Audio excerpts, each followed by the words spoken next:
Assalamualaikum warahmatullahi wabarakatuh. Berjumpa kembali dengan saya Khairani Penjahitan CGP Angkatan 11 Kabupaten Batubara. Di sini saya akan ditemani oleh Ibu Junior Simatupang selaku guru kelas 5. Selamat pagi Ibu. Bagaimana kabar Ibu? Puji Tuhan sehat. Sebelum saya melakukan observasi di kelas ini, saya ingin melakukan beberapa pertanyaan pra-observasi. Terlebih dahulu, adapun tujuannya itu agar murid tetap atau agar lebih siap mempersiapkan diri dalam observasi. Ini kira-kira apa tujuan pembelajaran yang ingin Ibu sampaikan? Tujuan pembelajaran yang akan saya laksanakan nanti di kelas 5 adalah pelajaran kemerdekaan. Jadi tujuan pembelajarannya anak-anak boleh mengenal jenis-jenis suhu di pertemuan yang pertama. Oke, bagaimana tentang area pengembangan yang ingin Ibu capai? Area pengembangan yang saya capai adalah mereka boleh nanti bekerja sama, berdiskusi dengan kawan-kawan mereka satu kelompok untuk mencari solusi pembagian jenis-jenis suhu. Di sini Bu, saya ingin mengetahui tentang rancangan strategi apa yang dilakukan di kelas, misalnya metode atau model pembelajaran. Yang akan saya laksanakan adalah metode pembelajaran diskusi kelompok. Saya akan bagi nanti anak-anak ini berdasarkan gaya belajar mereka, yaitu visual, kinestetik, dan auditor. Berdasarkan bagaimana ya dia. Oke. Nah, untuk medianya media apa yang akan dilakukan di kelas nantinya? Saya akan menggunakan fokus, speaker, laptop, kemudian word wall, sebagai quiznya, kemudian Canva sebagai PPT-nya, dan video pembelajaran yang juga akan saya buat nanti. Itu media yang digunakan ya. Oke, kira-kira ini Bu, Ibu melakukan pembelajaran itu di kelas berapa dan jam berapa? Di kelas 5A di jam 1-2 dan di hari Senin. Jadi besok hari Minggu dan hari Senin sama hari Minggu. Itu hari Sabtu ya Bu ya? Nanti saya akan datang ke kelas Ibu dan mencatat hal apa saja yang terjadi selama Ibu melakukan pembelajaran di kelas. Nanti juga kita akan melakukan percakapan pasca observasi yang mana akan disaksikan oleh Ibu pengajar partner saya, yaitu Ibu Sri Dewiwati. Tapi sebelum itu Bu, kira-kira apa yang Ibu dapatkan pada percakapan kita di siang ini? Saya ingin mengetahui nanti kira-kira apa yang saya buat di dalam kelas dan pembelajaran yang bagaimana sehingga anak-anak itu lebih menarik nanti di pembelajaran yang saya buat. Seperti itu ya Bu ya. Oke. Baik Bu, terima kasih ya Bu ya telah berkenan berbincang dengan saya pada percakapan ini. Terima kasih. Sampai ketemu lagi ya Bu di pasca observasi nanti. Terima kasih. Assalamualaikum warahmatullahi wabarakatuh.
Kadis, mati lampu ya, sekarang udah hidup lampu. Coba kita lihat lagi.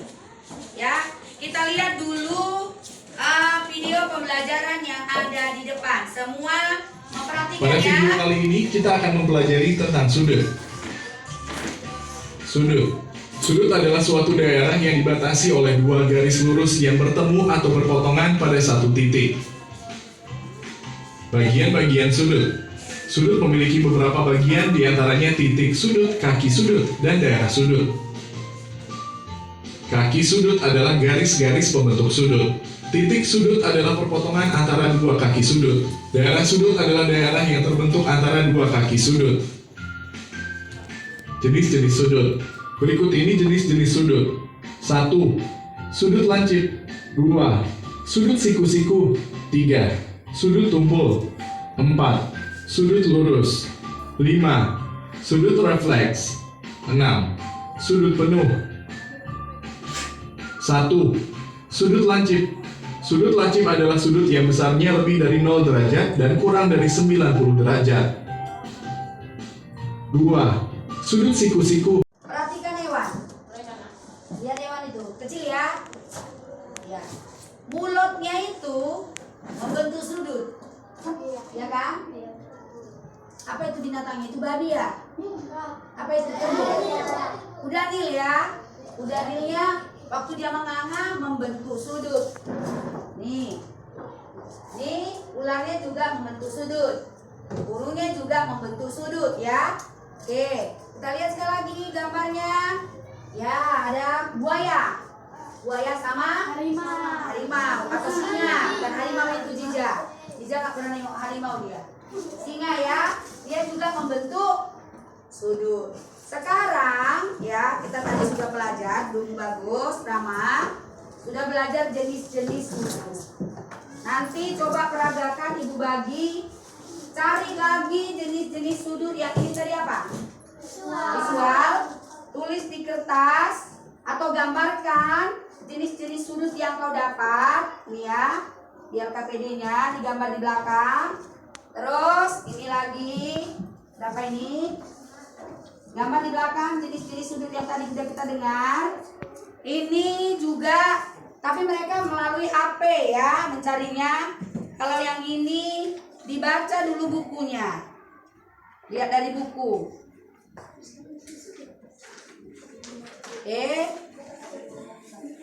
Ya ambil dibagi. Ini juga digambar di belakang, tapi lihat dari buku ya. Mau apa tadi nih? Audio? Hari ini kinestetik. Nanti selain digambar, mereka memperagakan ke depan. Apa tadi? Gimana tadi? Sudut lancip, sudut tumpul ya. Oke. Gambar dulu, Ibu kasih waktu 5 menit, silakan.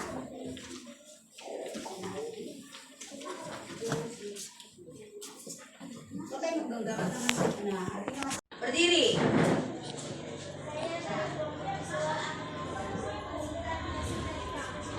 Ya. Warna, kuat sedikit suaranya nak.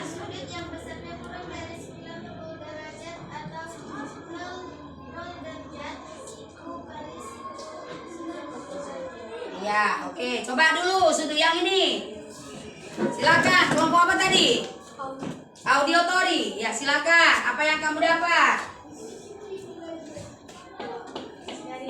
Dari prestasi kami mendapatkan beberapa sudut. 1. Sudut lancip adalah sudut yang Sudut lancip aja dulu ya nak. Sudut lancip. besarnya lebih dari 0 derajat dari kurang dari 90 derajat. Oke, coba dulu ini. Dari kinestetik, praktekkan dulu macam mana itu sudut lancip. Ke depan.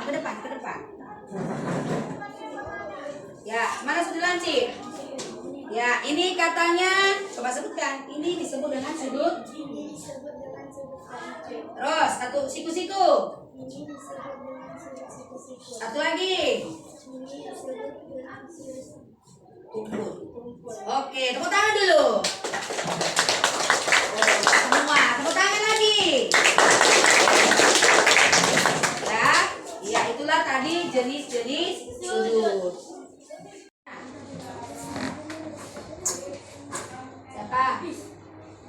Sakila. Sakila, jawab dulu pertanyaannya ya Sakila. Ya. Ini pertanyaannya Sakila, jawab. Si Sakila ya. Yang mana jawabannya Sakila? Merah, biru, hijau, kuning. Sudut adalah Sakila. A. Coba. Oke, benar, tepuk tangan. Ya, lagi ya. Kita pakai berikutnya, pertanyaan berikutnya. Ini lagi pakai spin it. Siapa lagi nih yang menjawab? Biasa kedengeran nih musiknya. Sakila lagi, nggak mungkin lah ya. Kita ganti lah ya. Yang Sakila lagi. Kasih. Ya, kita ke soal. Kasih jawab pertanyaan kedua. Tadi sudut udah ini tadi ya. Sudut siku-siku adalah apa jawabannya kasih? A, B, C, D. Kasih ya. A, B, C, D. A, D kata kasih, coba kita lihat. Salah. Siapa bisa menjawab? Apa? Jarak. Coba. B ya. Coba kata si Jara B. Udah ada jawabannya, nah nggak bisa lagi. Pertanyaan ketiga lah ya. Oke, pertanyaan ketiga balik lagi. Siapa lagi yang menjawab? Kita ulang lagi ya. Pertanyaan ketiga. Ada 4 pertanyaan itu sama ya. Kita coba lagi. Yuli. Ya, coba Yuli. Pertanyaan ketiga. Yuli, kita lihat dulu pertanyaan ketiga. Oh, ada 5 pertanyaan itu nak. Sudut lancip, udah tadi ya?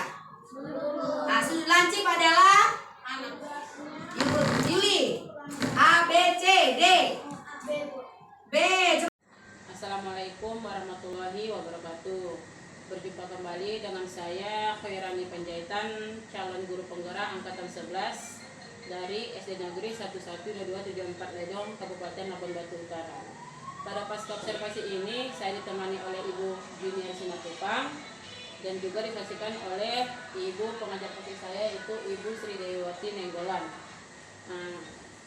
Selamat siang Ibu. Selamat siang Bu. Oke, bagaimana kabar Ibu? Puji Tuhan sehat. Pada percakapan observasi ini, yang pada pembelajaran yang Ibu lakukan tadi dengan tujuan, sejauh mana pembelajaran yang Ibu lakukan tadi?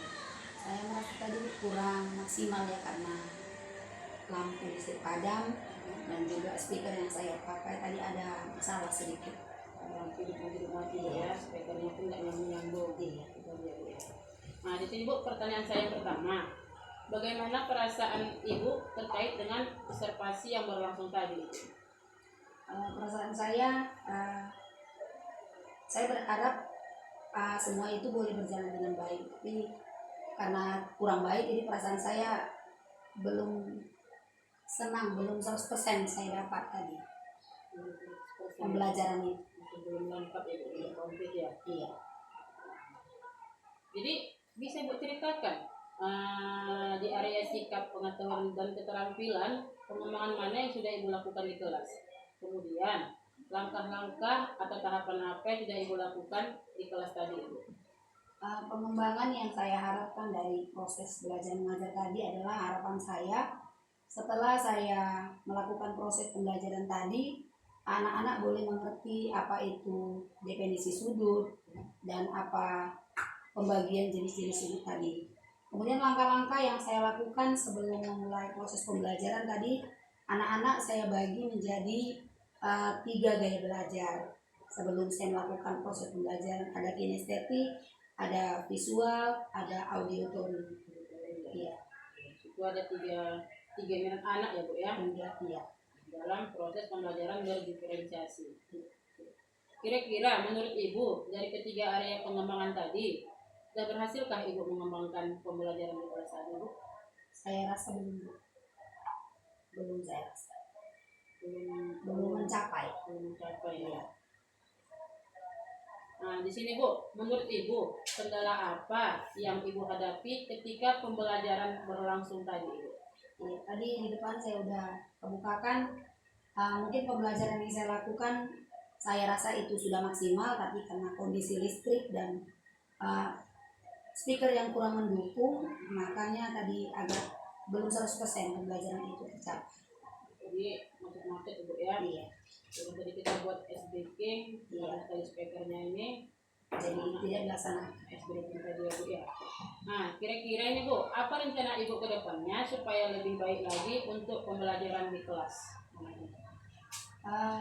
Kalau semua mendukung, saya akan buat diskusi kelompok.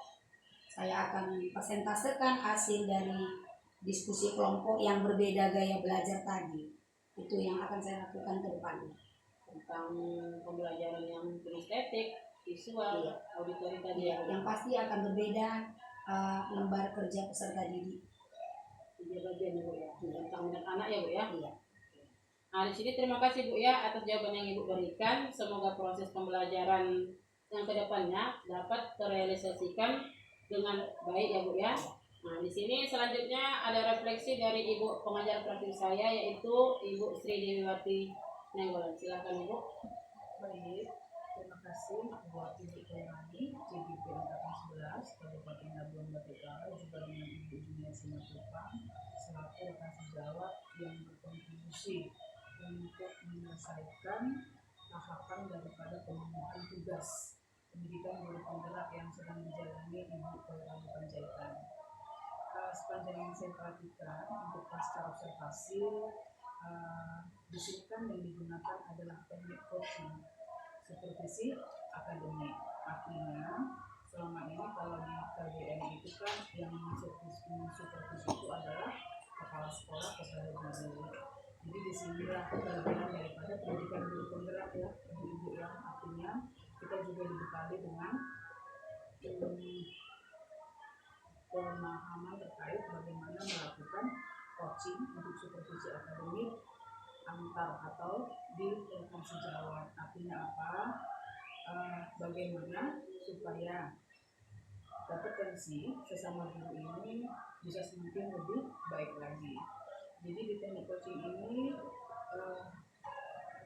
coach dengan coaching, di mana coach ini lebih kepada menggali apa yang dimiliki oleh seorang coach, rekan sejawat yang memang meminta untuk bagaimana terkait kekurangan, kelebihan, kelemahan, atau bahkan hal-hal yang terkadang kita tidak melihatnya secara diri sendiri, tetapi ketika rekan kita yang melihat bisa lebih sempurna atau lebih baik lagi. Jadi pertanyaan Ibu Korani berikan kepada Ibu Junior tadi sudah termasuk kepada pertanyaan pemantik ya Bu ya, artinya untuk menjas, untuk memponis itu sudah sangat dihindari atau bahkan tidak terlihat. Pertanyaan Ibu Korani dilakukan atau ajukan kepada Ibu Junior itu pertanyaan yang bagaimana untuk menggali. Artinya memang Ibu Junior dengan pertanyaan yang Ibu Korani berikan bisa memetakan sendiri di mana yang menjadi kelemahan, di mana yang menjadi rencana tindak lanjut, dan bagaimana hasil daripada kegiatan belajar mengajar yang Ibu Junior sudah lakukan. Jadi harapan saya teknik coaching seperti ini dapat dilakukan meskipun posisi daripada Ibu Korani dengan Ibu Junior adalah sesama rekan guru, tetapi tidak menjadi